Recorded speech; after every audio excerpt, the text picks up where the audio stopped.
इंदौर की, जहां gang rape के दोषियों की फांसी पर अब रोक लगा दी गई है। दरअसल सुप्रीम कोर्ट ने हाई कोर्ट का फैसला बदल दिया है।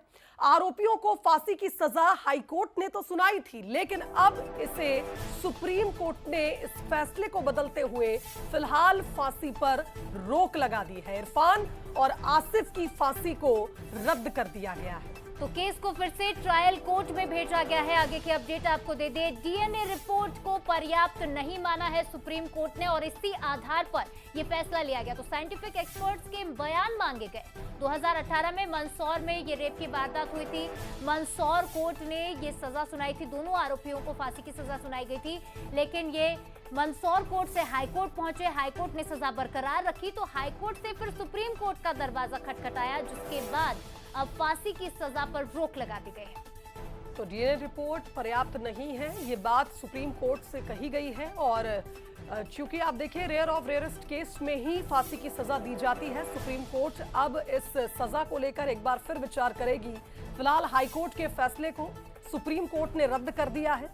2018 में मंदसौर में रेप की वारदात हुई थी, जिसके बाद 2 आरोपियों को फांसी की सजा मंदसौर कोर्ट में मिली थी। इसके बाद हाईकोर्ट तक ये मामला जब पहुंचा तो वहां पर भी फांसी की सजा को बरकरार रखा गया, लेकिन अब सुप्रीम कोर्ट ने फिलहाल इस फैसले पर स्टे लगा दिया है। तो ये बड़ी खबर, ये बड़ा फैसला मंदसौर से एक खबर, जहां रेप के 2 आरोपियों को कहीं ना कहीं ये कहा तो जा सकता है कि राहत मिली है फांसी की सजा से, लेकिन अब ये जो पूरा केस है वो ट्रायल कोर्ट के पास है और अब इनकी सजा को पुनर्निर्धारित किया जाएगा।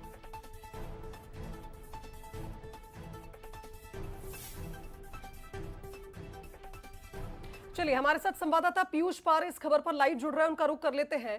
पीयूष, साइंटिफिक एक्सपर्ट के बयान मांगे जाएंगे और कुल मिलाकर एक बार फिर पुनः विचार किया जाएगा, जिस तरह से सुप्रीम कोर्ट ने फिलहाल हाईकोर्ट के उस फैसले को रद्द कर दिया जिसमें आरोपियों को फांसी होनी थी। देखिए, बिल्कुल 2018 का ये बहुत बहुचर्चित मामला था, जिसमें गैंग रेप की घटना को अंजाम दिया गया था और मासूम बच्ची के साथ में कहीं ना कहीं ये गैंग रेप की घटना हुई थी। 55 दिनों के ट्रायल में और 55 दिनों की सुनवाई में ही आरोपियों को फांसी की सजा सुना दी गई थी मंदसौर कोर्ट ने, और उसके बाद में हाई कोर्ट ने भी इस फैसले को बरकरार रखा था। लेकिन आरोपियों की तरफ से जब सुप्रीम कोर्ट का दरवाजा खटखटाया गया तो उस तमाम मामले को लेकर सुप्रीम कोर्ट में सुनवाई हुई और सुप्रीम कोर्ट ने फिलहाल फांसी की सजा को निरस्त कर दिया है और ये टिप्पणी भी की है कि डीएनए रिपोर्ट पर्याप्त नहीं है। और सुप्रीम कोर्ट ने यह भी निर्देश दिए हैं कि इस मामले में किस तरीके से डीएनए रिपोर्ट तैयार की गई है, डीएनए की रिपोर्ट तैयार करने में किस तरीके की प्रक्रिया का पालन किया गया है और कौन से वे साइंटिफिक एक्सपर्ट्स थे जिन्होंने डीएनए रिपोर्ट तैयार की है।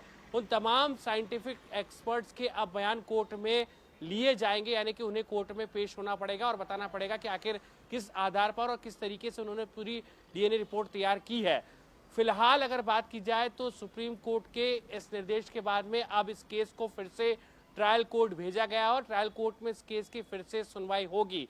बता दें कि जिस तरीके से ये मामला फास्ट ट्रैक कोर्ट में चला था और महज 55 दिनों में जो है मासूम बच्ची को न्याय देते हुए मंदसौर कोर्ट ने फैसला सुनाया था और हाई कोर्ट ने इस फैसले को बरकरार रखा था, लेकिन अब सुप्रीम कोर्ट के फैसले के बाद में अब ट्रायल कोर्ट जो है वो यहाँ पर फिर से ट्रायल कोर्ट में इस पूरे मामले की सुनवाई होगी और साइंटिफिक एक्सपर्ट अब डीएनए रिपोर्ट को लेकर कोर्ट के सामने अपनी बात रखेंगे। यानी कि ये कहा जा सकता है पीयूष, अब जो पूरा दारोमदार है वो साइंटिफिक एक्सपर्ट्स के ऊपर ही डिपेंड करता है। ट्रायल कोर्ट में क्या जवाब देते हैं साइंटिफिक एक्सपर्ट्स, उस पर ही निर्भर करेगा कि इन दोनों आरोपियों को अब आगे क्या सजा दी जाती है। बहरहाल तमाम जानकारी के लिए आपका बहुत बहुत शुक्रिया।